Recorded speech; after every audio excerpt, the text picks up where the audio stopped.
Welcome to the bonus episode of the How to Adult with Travis Walker podcast. This is an exciting episode because my good friend Albert Suarez is taking over. He is the host of this podcast. He asks me all kinds of questions just about my life, how I approach goal setting, and what I'm looking forward to in 2022. So this is a really exciting episode. I'm really the guest in this episode, and Albert's the host. So this is going to be a really exciting episode. I think you're going to love it. Make sure that you're following the podcast at How to Adult TW. And if you're feeling generous, you always can press that contribution button. With all that being said, y'all, let's get into the show. Travis Ross Walker. Welcome to How to Adult with Travis Ross Walker. Thank you. I'm so excited to be on my own podcast. This is a really great opportunity, I think. How the turntables, right? This is so cool. Yeah, I'm excited to hand it over to you, man, and see if I have any insight to provide to the world. Yeah. No, dude, you're going to have plenty for sure. So how about we dive into a question that you always ask your guests is, who are you? What do you do? And where are you from? Where are you geographically? Yeah, so lots of good questions because all of that, or not all of that, most of that is changing right now. So I'm 24, and I'm about to turn 25 in March. I currently live in the Austin area. But that is going to change soon because my wife and I are actually moving to the Beaumont area, which is where I grew up. It turns out the standard of living there is much better because, you know, the housing market is a lot different than the Austin area. So we're moving soon, and so that's really exciting. And then what do I do for work? I'm currently a teacher. I teach 8th grade U.S. history and ethnic studies, but that's also about to change as well. I got a job as the director of auxiliary programs for a private school in Beaumont, so I'm really excited about that. So a lot of that is changing. I feel like my identity is changing. But yeah, that's who I am and what's going on with me. That's amazing. I recently, for all those viewers, I recently heard about Travis's plans, and it is, I mean, from what we spoke last and from what we've been talking about this past year, it's kind of like a big change, right? Like Beaumont, going back to the native lands. Tell me about that. Yeah, like how do you feel about that, Travis? Because I feel like, I mean, this was kind of, I don't know, I feel like I can kind of vibe with you in the sense that, you know, I moved back for a year and then I went to grad school and came back eventually. But like, I moved back to my hometown, and it was just such an adjustment because my hometown knows me as, you know, high school Albert, right? Like I only know myself in my native lands as like the person that I was in high school and growing up, like as an 18-year-old or before 18. But like for you, like you're going to go back as a young adult with a wife and with kiddos on the way and with a new job. So like, tell me about like your, like just thoughts on that. Like, how do you feel about moving back? Yeah, I think that it's a really good topic to touch on. I think a big thing for me that I had to break through is that me going back to my hometown is not me failing. And so that was a big thing that I had to work through, was me going back to my hometown is not a failure, right? I spent 6.5 years in this area. I've bought a house. I've married my wife, Amber. I've done a lot of great things in this area. And so I'm really proud of what I've done in the Austin area. But it's a financial decision. It's a financial and logical decision to go back to the area. And so when I think about, you know, is this going to be viewed as me failing? I'm like, well, I don't really care because my family is going to be in such a much better place because we are making this move to a different area. And so, you know, all of it goes back to when I have those doubts, when I have those thoughts, it's like, what am I doing this for? I'm doing this for Amber. I'm doing this for the twins that are on the way. I'm doing this for them. And so those little minute things that are like, oh, what are people going to think? I don't care, because it all goes back to what we're doing this for. And so that's a big portion of what I've had to do to work through it kind of mentally. How do I feel about moving to Beaumont? I'm really excited. I think that there is going to be a bit of a portion for the community, or the people that I'm going to be around. They only know Travis from high school, which was a very exciting person. But also, I'm still, in a lot of ways, I'm still that person, but also in a lot of ways, I'm not that person. I've calmed down a lot. So I think that there's going to be an adjustment for people that knew me in high school. And so, but again, this is all an adjustment. I think that all of it is, it's a big change, over a job change, location change, house change. I mean, it's a really big, a lot of different things are happening at once, and it's a little scary, but whatever. I feel like, I mean, you touched on several things that we're definitely going to dive into, but I think one thing that I'd really like to highlight about what you said was just the fact that there's just so much change that is happening in the world. And I think this past year, everyone has kind of recognized it and experienced it. Um, but like going back to your hometown, like how was that like growing up for you? Like who is a person in Beaumont, Texas? What is that culture like? Because obviously I'm on, for viewers once again, like we Travis and I are on the opposite ends of Texas. I'm from El Paso, which is far west. He's far east. So like Travis, what is Beaumont like? I think that a lot of people, a lot of young people, I'll say that, a lot of young people in Beaumont view it kind of terribly. We call it Bourmont. We think that there's nothing to do. And I've found, in my high school experience, I made the most out of literally every ounce of time that I had in Beaumont. And so, I think about all the things that I was able to do in Beaumont. It's really it. Life is what you make it in general, and my time in Beaumont, I really made the most of it. But in terms of what it's like to live in Beaumont, I mean, it's it really feels like a suburban town to Houston, but it's also a very large city.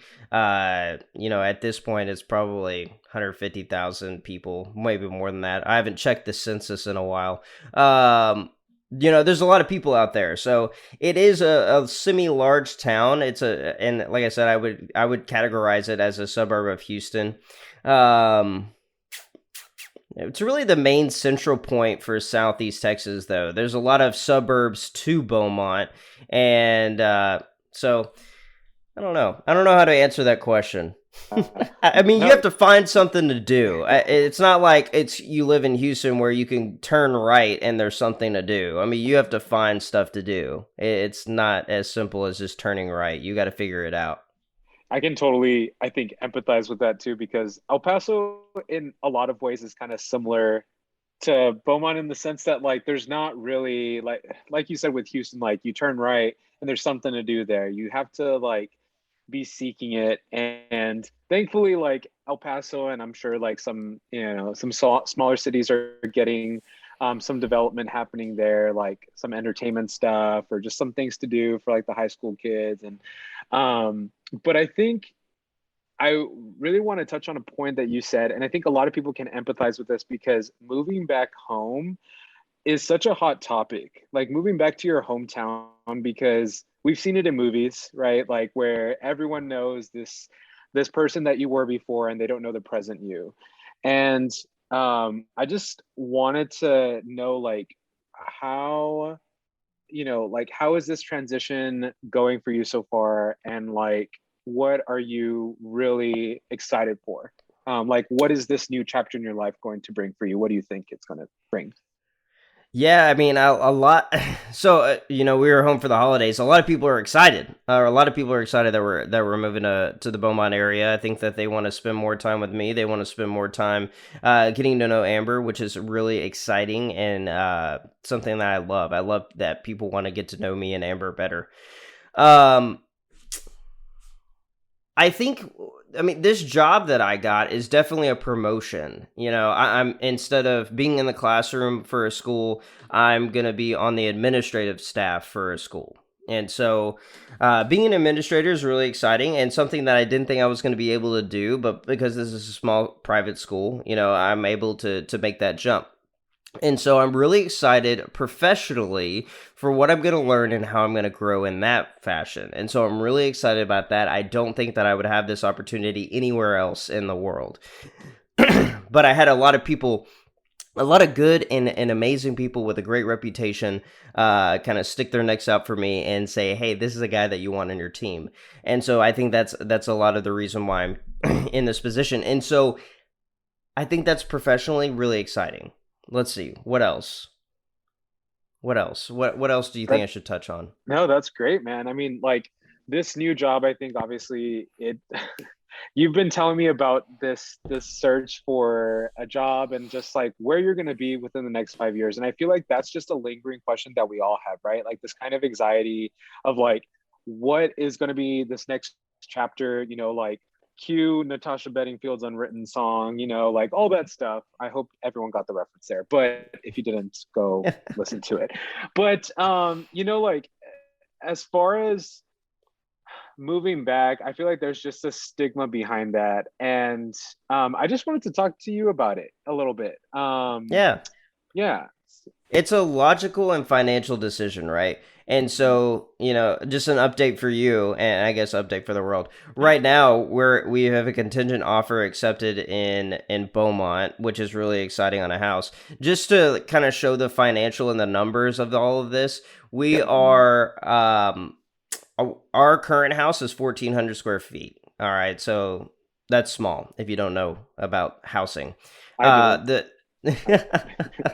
1,400 square feet is a small house. And so where we're going is the contingent offer that we have is a 2,800 square foot house, and we're able to afford that. That is non-existent in our price range in the Austin area. And so when it comes to stigma, I'm affording a house at the same price range in that area that I couldn't afford here. And so when it comes to like, oh, he's moving back home, he probably failed.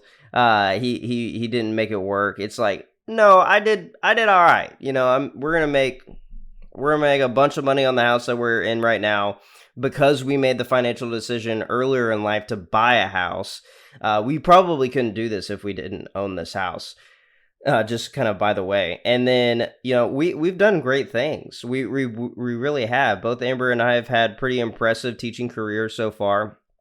College was a whole different ballgame. I mean, in the Central Texas area, I was able to accomplish a lot in the Central Texas area just through that. And so, when it comes to the stigma of, oh, he's moving home, he probably failed. It's like, no, take a look at my resume for a moment. And no, I mean, that's just professional, right? Take a look at my life for a moment. You Yeah. can look at my resume if you'd like and see the professional experience that I've gained, but you can also just look at my life. Like I bought a house, I'm having kids. Amber and I got married. We got a new Yeah. car. We got two new cars Yeah. along the way. And so we've done a lot of the things of what society deems as successful. Not all of that is success. I think everybody views success differently. I don't think those things make you successful, but I do think that those are clear indications of somebody moving in the right direction. And Right. so I that's kind of what I think about. I can show you the numbers and show you that I'm not failing, and that kind of counteracts the stigma of moving home. But also, with that being said, Amber's from Round Rock. We've lived in Amber's hometown for a year and a half now, and so we're kind of used to being in our hometown area. And so she's done it for the past couple of years, and now we're gonna do it in my hometown. Yeah. I think that really kind of capitalizes on um something that a lot of young adults can like really attest to is like trying to figure out the next stage in life, and also like um what the area geographically does for you. Like, does it serve its purpose? And if you're there just cause you want to like, make it in the big city, quote unquote, or just like make it in general and all that. Like, I think it also kind of, you're a great example of this, to where like you've shown that these accomplishments, success isn't defined by career things. It's defined like it's a comprehensive view on it, right? What do you think about that? Yeah, I think that how we view success it really shows in the action that we take, right? And so obviously, my view of success is not living near a big city. It's not really about that. That's not my definition of success. My definition of success is more geared around, am I making progress in my career? Yes. Is my living situation what I want it to be? Yes. Is my wife and future kids, are they provided for? Yes. And hopefully they will be then too. And so are these things taken care of? And so if the answer is yes, then my definition of successful is a big old check mark. And it doesn't matter where we are geographically, right? Being in the Austin area, some of those boxes were not checked, or I thought they wouldn't be checked in the future. And so, because of that, Amber and I are taking action, and all of this is about action. We're taking action on the life that we want to live is actually not in the area that we're in. A lot of people wouldn't make the decisions that we're making. All right, they would see their situation. They go, this is not what I want it to be, but there's nothing I can do about it. That's not true. Most things that happen to you, you can do something about it. Absolutely, you can do something about it. And so we saw kind of where our life was going for the next 5 years, and we were like, I'm not sure I like that. I'm not sure we want to live in a 1,400 square foot house with two or more kids and two dogs. That doesn't seem very practical. So, so we started taking action towards, okay, what does it look like somewhere else? Where is that somewhere else? With twins on the way, how are we going to have support when the twins come? And so it just ended up being, an illogical and financial decision, and kind of just life trajectory. It just kind of led to the Beaumont area. Wow, that's so cool. I think that a lot of the series of events that happened like ultimately led you to what you're going to have within the next year. And with talking about, I guess, like goal setting, or getting into the end of the year, and a lot of people just have New Year's resolutions, just plans for the big year. And I feel like everyone kind of takes the January 1st in general as the reset button, right? Right. Especially coming back from a really hard time, like the COVID pandemic. It's I feel like everyone is just in a constant state of flux, and we're just trying to get back to this sense of normal. So for you, like, what do you think about, people that are trying to goal set, or are trying to hit that reset button in the new year? Yeah, I think that's really good. A lot of people use this time to reset, like you said, and put in place a goal, put in place a lifestyle change, and I think that's great. I think a few things that I want to touch on. The first one being, I'm so glad that people are setting goals and doing it now and using January 1st as a reset time. I think that's fantastic. With that being said, I also want to make it perfectly clear that you can do this at any time in the year. You can, if you Dang. have a goal, if you have something that you're thinking about and you want to do and you are really excited about, you don't have to wait for January 1st to do it. right. Make it the first of whatever month you're thinking about, right? If you think about this on February 15th, okay, you're starting this on March 1st. You don't have to wait until January 1st. And so I love that people are setting goals and getting really excited and preparing themselves to take action on January 1st. But I want to make it perfectly clear, you can do this throughout the year. All right. Don't use just this to set goals. Set goals all year long and accomplish those goals and put timeline on those goals and make checkpoints for those goals because you can do it all year long. And imagine where you would be if you were constantly setting goals and you were constantly hitting those checkpoints and you were constantly doing all those things. You'll be a much better person if you do that. Right. That's big. Anything there? That's big. No, that's a really good point because I feel like the big phrase that I got out of that was like every day is your January 1st, right? You Oh, have that, put that on a shirt, dude. Put we need to honestly. we need to sell some merchandise. Yes, we But do. I yeah, man, like every day is a fresh day, and it sounds really like Disney, really cheesy, but it's true. I mean, like this past year, especially the latter half of 2021, I was on like a weight loss journey thing and really trying to stop the yo-yo dieting, stop like the inconsistency, and just trying to make it more of like a healthy lifestyle practice. And I feel like that's when people, I mean, myself included, went wrong. Was like, I know what it's like to lose a significant amount of weight and then regain it all back like twice, three times. And, Right. it's just because you want that short term feeling of accomplishment, that sense of like, yeah, I succeeded, but it's not sustainable, right? You're Right. not able to just withstand all of the depths of life, with everything that comes along the way. So um, I just, what do you think about the new year, and like, what are your prospects for the future?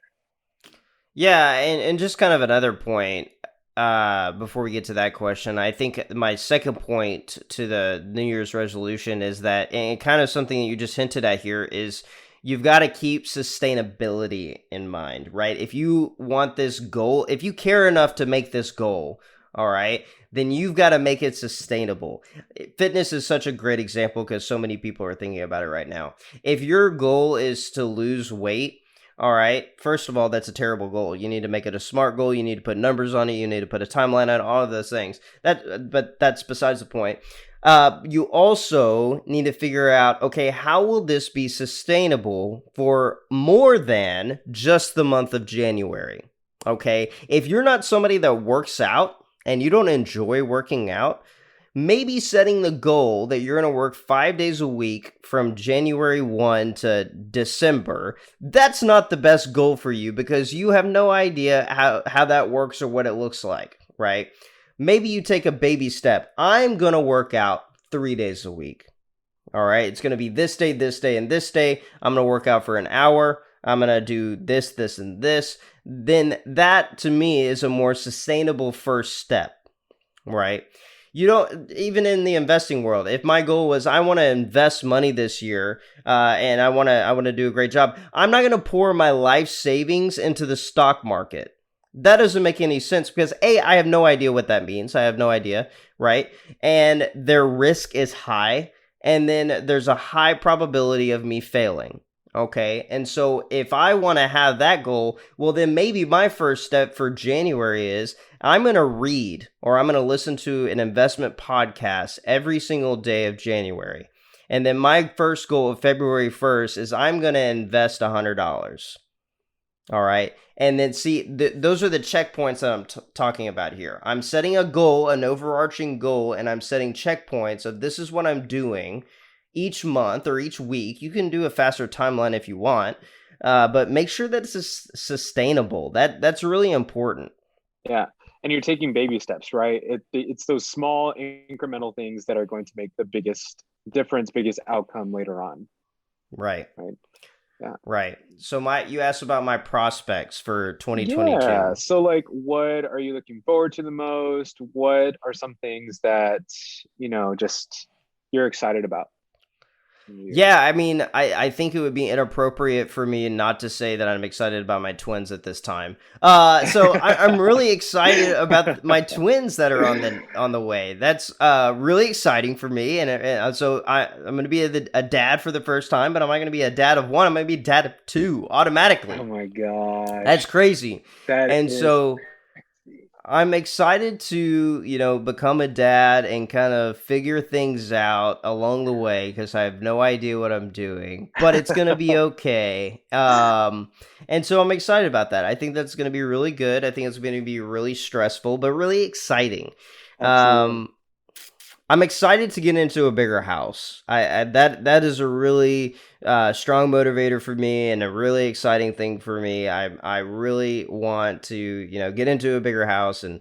and really just start our long term life. Because even when we bought this house, we knew that it wasn't a long term living situation, and so I think that getting in a house where it's more so this is a long term living situation, then you can start thinking about, oh, well, then I'll paint the rooms, I'll personalize a little bit more, and I'll make some long term changes. I'll move that fence. I'll improve this kitchen. That's really exciting for me. I think that's going to be a whole different mindset than what we're used to. And so I'm really excited about that as well. And then obviously, I'm really excited about my job that I'm going to start in January. That's really super duper exciting. I think it's going to be a huge mindset shift for me, being more of kind of leading the charge in the school rather than being kind of a one of the people that are kind of leading, following, all of those things. Um, so yeah, that's what I'm really excited about. Those are like kind of the key things, and then obviously I'm excited about season 2 of the podcast. I think that that's really exciting Yeah. as well. So yeah, those are all the exciting things that I'm looking forward to in 2022. All exciting. And I think this is a good segue into some of the different parts of you, Travis, because I feel like I mean, obviously with a podcast, you get to know um, you get to know the people, your guests that you bring on, but we kind of know about you, but I think I have some questions that I'd like to ask you if that's okay. That Uh, sounds fine. Fantastic. So dad life. So you got married in March of this year during a pandemic, Mm-hmm. and you were teaching and just doing all these things. Tell me first, how was marriage for you in your first year, just in recap or in review? It was really great. It was really challenging. I think that there's a lot of great things to talk about here. I think Amber and I were kind of essentially married before we were actually married. I mean, we had bought our house before we got married, and so that's a really big step that a lot of people make after marriage that we made before marriage. So a lot of just kind of the day to day didn't really change. But when people ask me this question after we got married, there was there was an emotional difference, and I'm not really sure kind of what that was. But there is definitely an emotional difference. There's a further connection there. So yeah, I have no idea how to explain it, but there's a difference, and that's really exciting, and it was really good. But with COVID, I mean, there was some challenges. I mean, it wasn't fun planning a COVID wedding, to be perfectly clear. That wasn't fun at all. Just kind of how we approached COVID and how we dealt with COVID on a daily basis. We have different approaches on that, and so figuring that out where we can both be comfortable and both be satisfied was really important and something that we had to figure out. um, and just kind of figuring everything out of, how are we going to balance family? How are we going to start our family? Was a big conversation. Where are we going to travel? All those types of things we were just kind of figuring out along the way. And so, all that being said, March 13th is our anniversary. So, we're about 3 months away. So, we're really excited. It's going to be a really good time. She'll be real pregnant at that point. So, that'll be fun. That's so cool, dude. Oh my gosh. I can't believe it's wow, it's been a year for you, man. Like I just go back to that because I mean, I was your wedding photographer and just seeing you go through all of these life moments, but so quickly, I feel like. Did you um, were you what were your initial thoughts about parent life and wanting kids, and now you're gonna have twins? So what do you think about, or what are your thoughts on that? Yeah. So at first, when we just knew that we were pregnant, right? At the very beginning, we just knew that we were pregnant. I was like, "Oh, we're fine. Like this is fine. Everything's gonna be great. We're pregnant. We're gonna have a kid. It's gonna be awesome. I can do this. This is great." And then they told us it was twins. And I very quickly changed the mindset of we have no idea. We are unprepared. We have nothing going for us. We're gonna be poor and terrible parents. No, just kidding. I didn't say that, or I don't think that either. And so, but there was a switch when we figured out it was twins. I was like, I am not confident in this at all. And so that was a really big switch, and that's when everything kind of changed in terms of all this action that I'm taking right now. All of that stems from when we figured out it was twins, because I was like, we've got to take dramatic and insane action right now because we've got to be ready for when the twins come. And so that was kind of my initial approach. In terms now, like now that all of this is falling into the place, right? We've got a house under contract. We both got new jobs. Now that all of that's happening, I'm much more confident. I feel a lot better about the twins arriving because I know that we're setting ourselves up for them to have a good life, and that's what all this is for, anyways. So I think that it being a father so far. Well, I'm not really a father yet, but pre-father, I feel like I'm taking a lot of good steps to being the best father I can be. Travis, you are, if there's anyone that I like that I know to have like a game plan as soon as you get like a hint of something that is going to happen, especially like having your own kids, it's going to be you. Um, because you're just the guy with the plan. You've always been that since I've known you. Like now that you're, thinking about like this dad mindset, like what are some, I guess, like implications that come with that? What are you already thinking of? Obviously, like financially and like kind of setting yourself up for successor, but like what are some things, I guess, emotionally that you and Amber have kind of like prepared for? What are some of the conversations that you have Amber had? Yeah, I think a big deal is, I mean, obviously when kids come, the conversation automatically goes to childcare. Um and so that's a really ongoing, busy, hard conversation. I think that a big thing and a big change is that Amber's position that she recently got is remote. She's got a remote position that is great. So that's a really great start. So she's got a remote position where she's going to be working from home. So that's really good. But working full time remote with two kids is not practical. And so that's kind of where our conversation is now. It's like, okay, Amber, you're at home, but how do we make it still practical for you, right? And so that's a big portion of our conversation right now in terms of what we're still trying to figure out is after the kids are come, after paternity leave is over, what does that life look like? And yeah, so that's kind of where our main conversation is. Emotionally, I think that just knowing that we have something else to kind of care about and nurture and spend time on is another thing that we're kind of thinking about. It's like, okay, when are we going to find time to do all these things that we love to do? But we also have twins now, so where are we going to be able to do that? And so finding time to say, okay, this is when we can travel. This is probably not a great time to travel. This is a good time to record the podcast. This is not a great time to record the podcast. Probably not during nap time. So I think that, just figuring out how do we maintain being ourselves, but also making sure that the twins are taken care of in the process. Because when you have kids, I mean, I speak from just the voices of like my mom and my sister who had kids at an early age. Like when you have kids, it's no longer your life.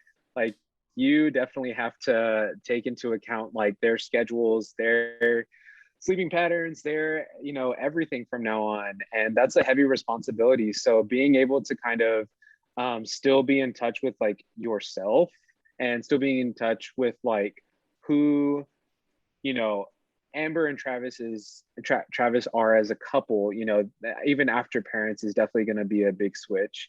How does Amber feel about it? Like, where's Amber at with the twins and everything right now? Yeah, I mean, Amber's wanted to be a mother from since she was a kid. So, I mean, this is like a dream come true for her. I think that I think that she's excited. I think she's doing really good. I think that also she's trying to figure out, and kind of what I just said. We're trying to figure out, what does life look like after maternity leave's over. We still need money. What does that look like? And so that, I think that portion of the conversation kind of stresses her out, and rightfully so. It stresses me out as well. But I think for the most part, Amber's really excited. Even through, she's in pain right now. She's going to the chiropractors. She's doing all these things to manage her pain. I think even through all of that, she's really excited to be a mother, because it's something that she's wanted for a really long time, and now she's getting two. So I think she's really excited.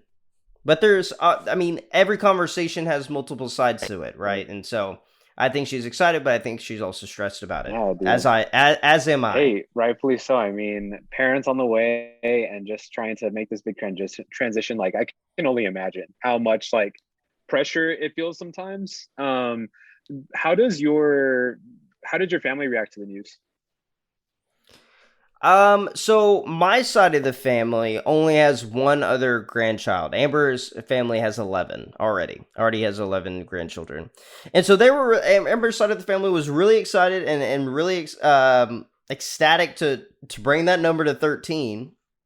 And this is the first set of twins throughout all of those grandchildren. So that's really exciting as well.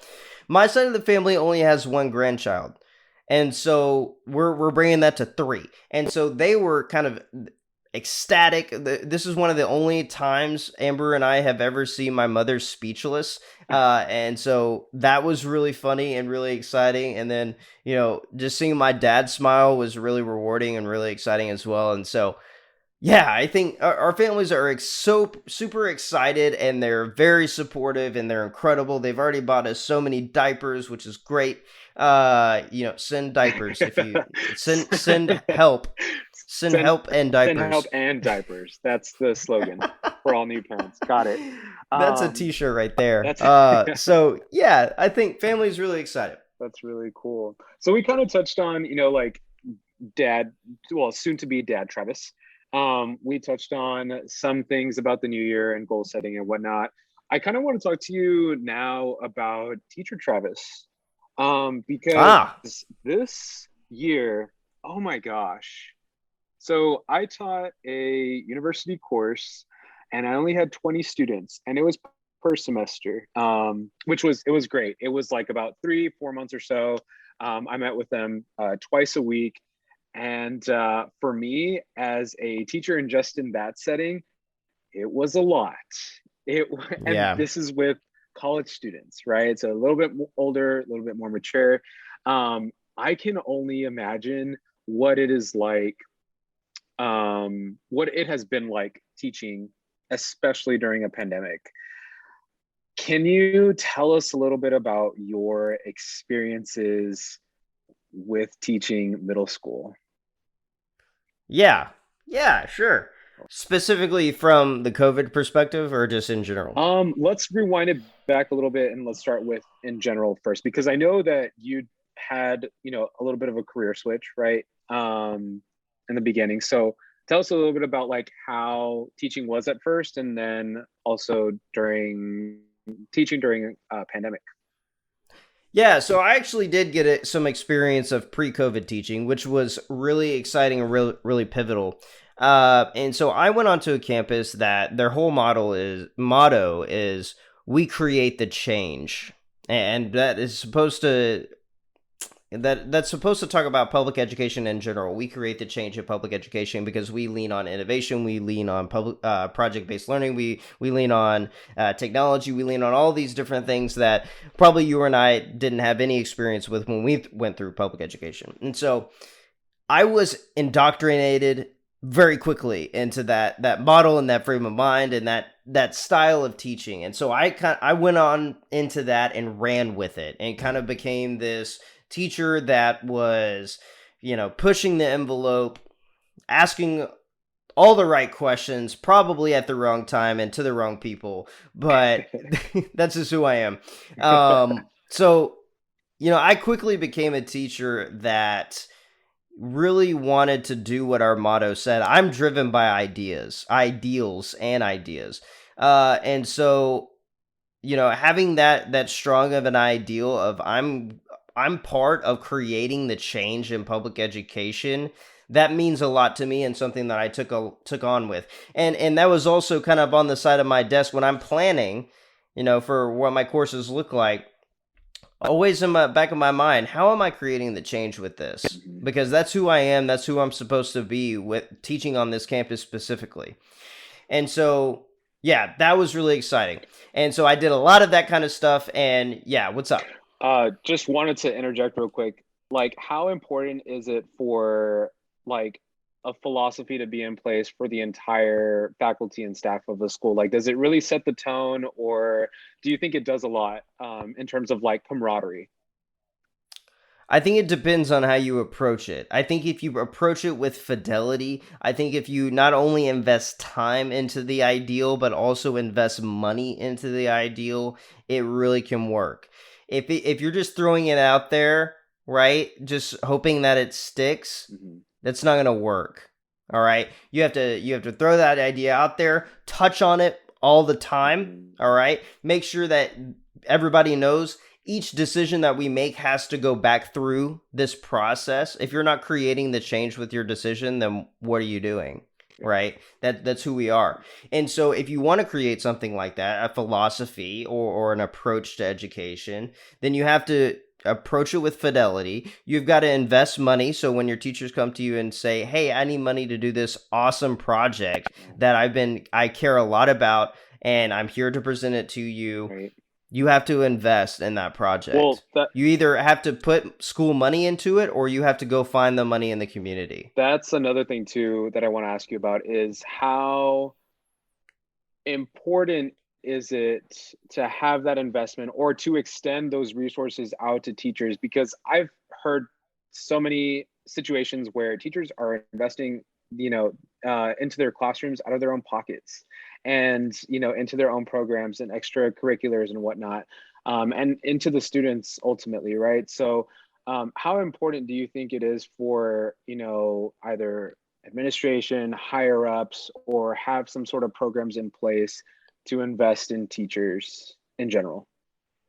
I think it's pivotal. I think that, there's a meme out there. It shows a government provided classroom and a teacher provided classroom, and the government provided classroom just has desk and chairs and nothing exciting, and then the teacher provided classroom has all these decorations and colors and excitement and all these things. And so it's a real issue, right? People, teachers go into the profession obviously to serve kids, but they're there to do a job. They're there to make money, and it's unrealistic to think that they're just doing it for fun. They're not just doing it for fun. They're there for a job to get paid. And so to have the expectation of, you're also going to pay for all your materials and your all your decorations, everything. I think it's kind of silly. But if we value a strong student experience, right? If we don't value that, then that's fine. They can sit in the government provided classroom, and that's cool and that's dandy. But if we care about a student experience, a positive student experience, then we've got to actually show that. I think that education kind of in general is notorious for saying we care about this, but then putting no money behind it. And so if we care about something, we have to put money behind it because it doesn't just happen. And if it does just happen, then the people funding it are the teachers. And so, or the parents who are already paying taxes for education anyways. And so, these groups of people that are funding all of these things shouldn't be funding them. It should be education. So with all this being said, how did how did COVID affect everything that you just said and then some? How did it affect your teaching styles? How did it affect your experience overall? Yeah, I went down a rabbit hole, but That's okay. COVID, COVID impacted everything tremendously, especially for teachers that I work with, or teachers out in the world that are like me. It affected us a lot because the reaction to COVID was to regress into traditional teaching, because it was the easiest thing to do and all that we could deal with and all that we were really able to deliver in an equitable way. And so COVID, in terms of like teaching and innovation and approaching education differently and creating the change, COVID completely changed all of that because we weren't able to do that in an equitable way. And so that was really hard to go through, as teaching and delivering all this content. I found myself frequently not being proud of what I was doing because it wasn't who I was as a teacher. What I was doing wasn't who I was as a teacher, because I couldn't do it. What it wasn't realistic to do, kind of what I found myself doing as a teacher before COVID. Do you find that, well, I guess a piggyback question would be like, what challenges were presented to you in terms of delivery, and also, I guess, like communication with students? Because I feel like that was a challenge in itself to get people on board with the idea of learning online, and then also just trying to interact, right? Like have cameras on. Even with some of my students, it was like pulling teeth to just have them say something, right? To see if there was someone on the opposite end of that camera, of that screen. So what challenges were presented to you, and how did you go about it? How did you resolve them? Yeah, I mean, I think from the get go, engagement was an issue, and something that we never solved. From teaching online for a year, we never solved the engagement issue. Um, there are certain resources like Pear Deck that kind of gave some engagement. There were certain things that you could do in Google Meet or Zoom that could be engagement, but of what we were calling engagement in education, all of it was really artificial. It wasn't authentic and exciting engagement. It was just, put a thumbs up if this is what you think, or here's the multiple choice question on your screen here. That, to me, that's unauthentic. That's not authentic, right? That's not real life. And so I don't think that we ever figured out the engagement issue, to be perfectly honest and perfectly clear. But I do think that you and I and a lot of other teachers out in the world did our darn best in making sure that we were delivering high level content. That's something that we really leaned on. We knew that we couldn't lean on engagement per se, but we could lean on providing high level content, high level learning through a Zoom call, or we use Google Meet. And so that was a really big realization that we had to come to. And it took us some time to get there. It really took us some time. We were in a state of denial for a little while. If we can create the exact same learning environment that we provide in the classroom on Google Meet, that was the mindset for a little while. And then we quickly realized, no, we can't. It's just not the same. It's not the same at all. And so even when kids started coming back to campus, it was still a very different learning environment than what we were used to. Oh, absolutely. I'm Um, sure like the relationships were different too, because you know, overall just communication and this proximity with each other, like we were so used to social distancing and all of these safety protocols and whatnot. So when we were actually able to be like in person, face to face, come back to this model, it was kind of reinventing the normal side of school, right? Right. So, did you, what are three things that you, I guess, like, rewind real quick. Um, Now kind of exiting kind of this portion of education, at least for now, and then entering this newer one with your new role. What were three things, three big takeaways that you took from being a teacher?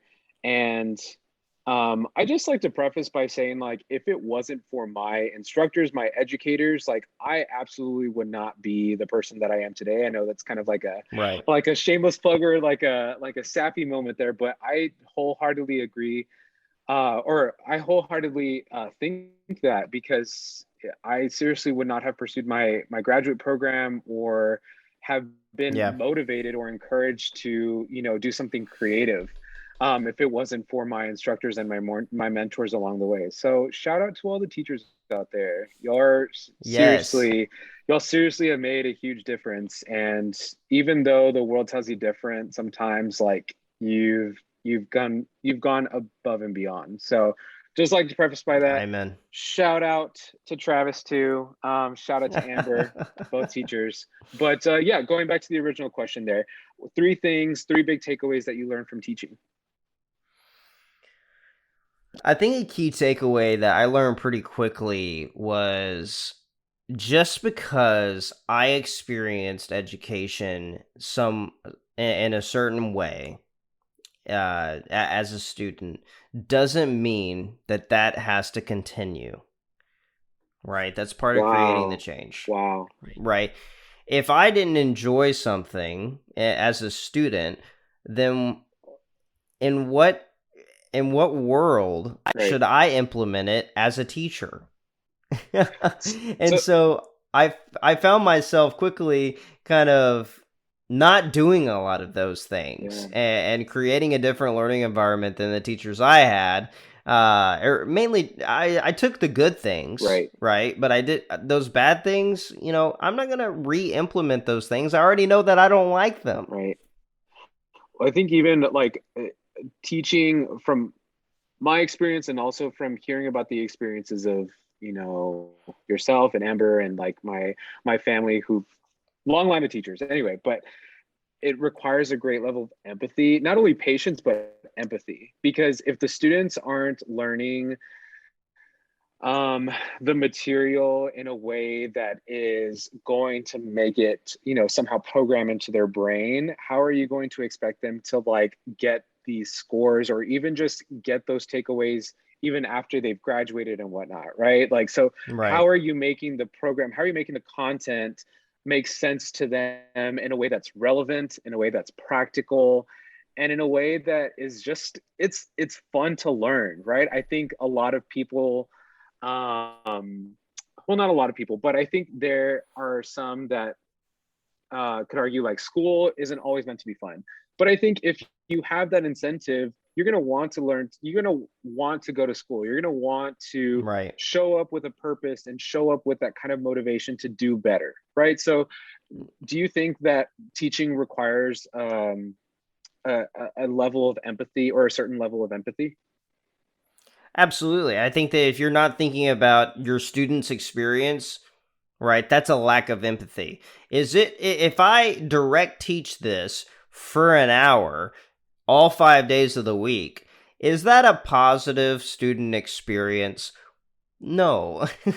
No, they need more interaction than that, especially at the lower level, right? I'm sure at the college level as well, but especially in primary school or K through 12.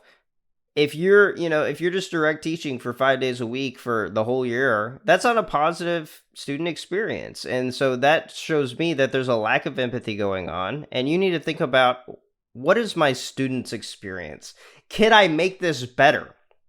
Here's a crazy thing that I started doing in this last year of teaching, that I'm doing right here. I asked my students, how do you want to learn this? Wow. How do you want to learn this? Do you want to just have a conversation today? Do you want me to direct teach and you take I notes? love Do that. you want to do a project on this? Do you want to do a research project where you research this specific topic and then you teach the rest of the class? I love that. Okay. Imagine, I mean, the buy-in was completely different, right? Yeah. If you ask your students are intelligent, your students are smart, and and they will tell you Yeah. what they want to do. Yep.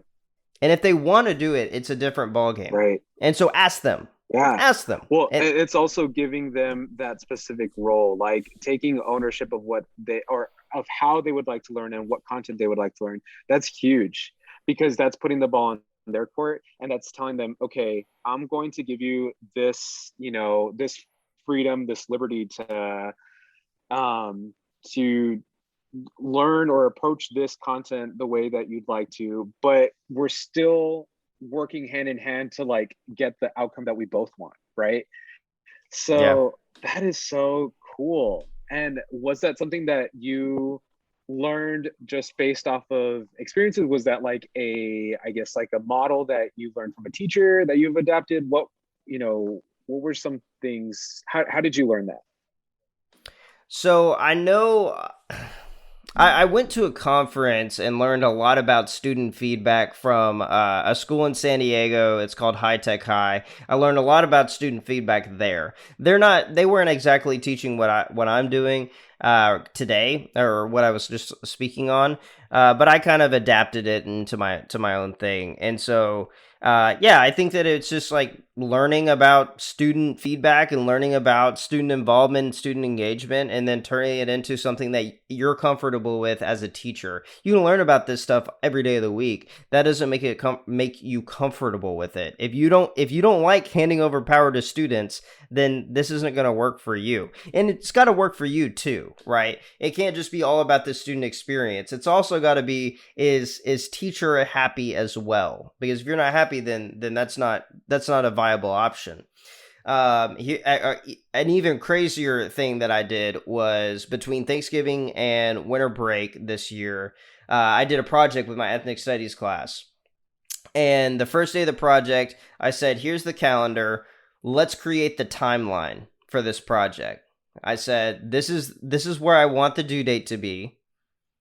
What are our checkpoints? What are our grades going to be for this project? What is the grade book going to look like? Where do I need to check in? Where do you think that the rough draft versus final draft? Where is that checkpoint going to be? And so they had complete control over the timeline for this project, and all I had to do was say, "This is the due date. What does the rest of the timeline look like?"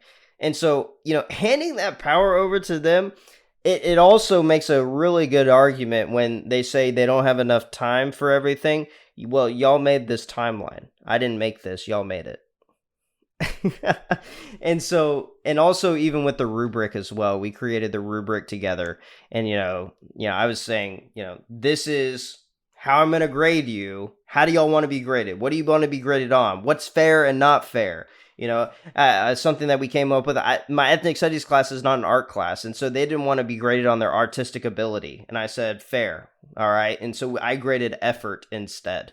And so there's different variations that you can look at these things and give power to the students where they're going to have a significant amount of buy-in if you're comfortable with it. Yeah.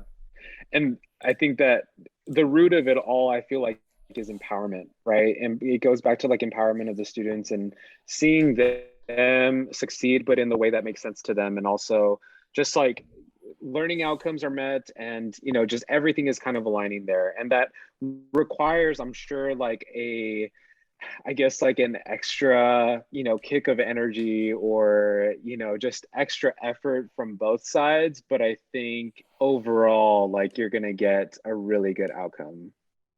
So Yeah, absolutely. awesome. Absolutely. You've got to put in the extra work to make sure that your students are actually doing the darn thing. Yeah, But then, that buy-in that you create actually kind of makes it all better in terms of participation, in terms of them actually doing the work. So that's kind of my soapbox moment. that's fantastic, dude. Yeah. I think you should create like a segued segment of You should create another podcast, just specifically on education. I think you do really well at that. So, That sounds great. yeah, dude. So are you ready for some final questions? Yeah, let's get to the closing questions. Awesome, man. So I'm gonna give you a word, and we're gonna submit it to the Webster's Dictionary if it's good enough. Okay. So I've always wanted to ask that. I feel so cool. Let's see. My word for you is gratitude. Gratitude. Gratitude is the showing of appreciation and thankfulness for a specific act or service provided to an individual. Drop the mic. Heck yeah.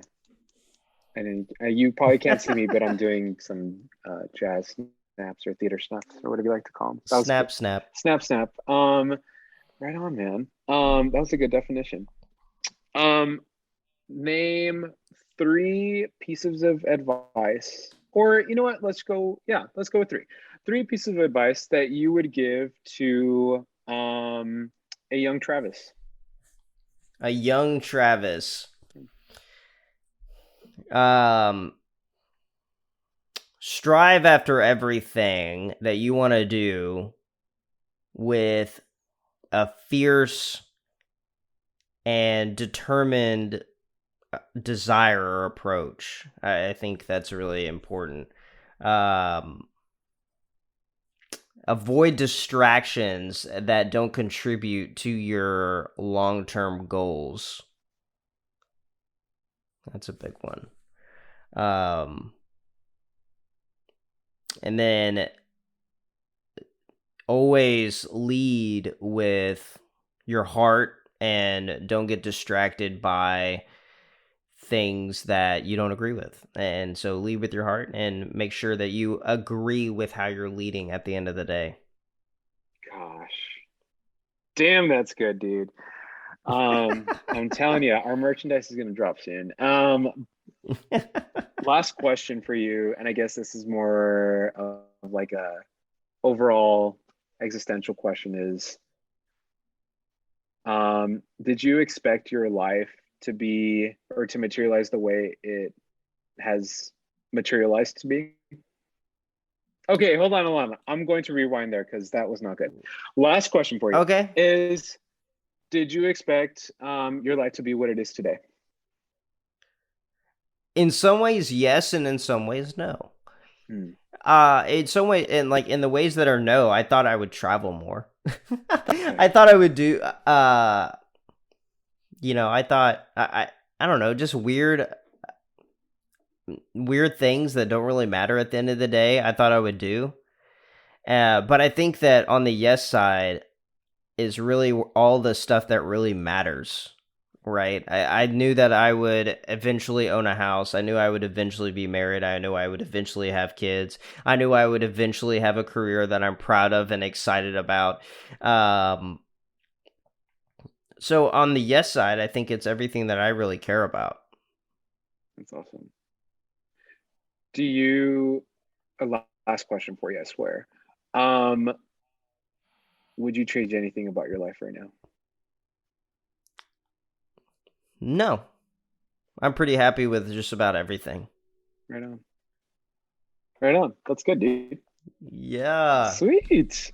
Well, I think that's all the time we have for today. Travis, this is your podcast, so I feel weird saying thanks for coming and thanks for tuning in. But yeah, thank you all for tuning in. Travis, thank you for your time, dude, and thanks for allowing me to host. This was really cool. And I'm really excited about season 2. So it's gonna be dope. Absolutely.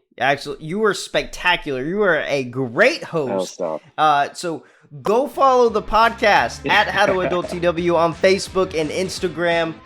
With all that being said, y'all, season 2 is coming in 2022, and it's gonna be the greatest season ever. It's gonna be all right. So God bless you and God bless America.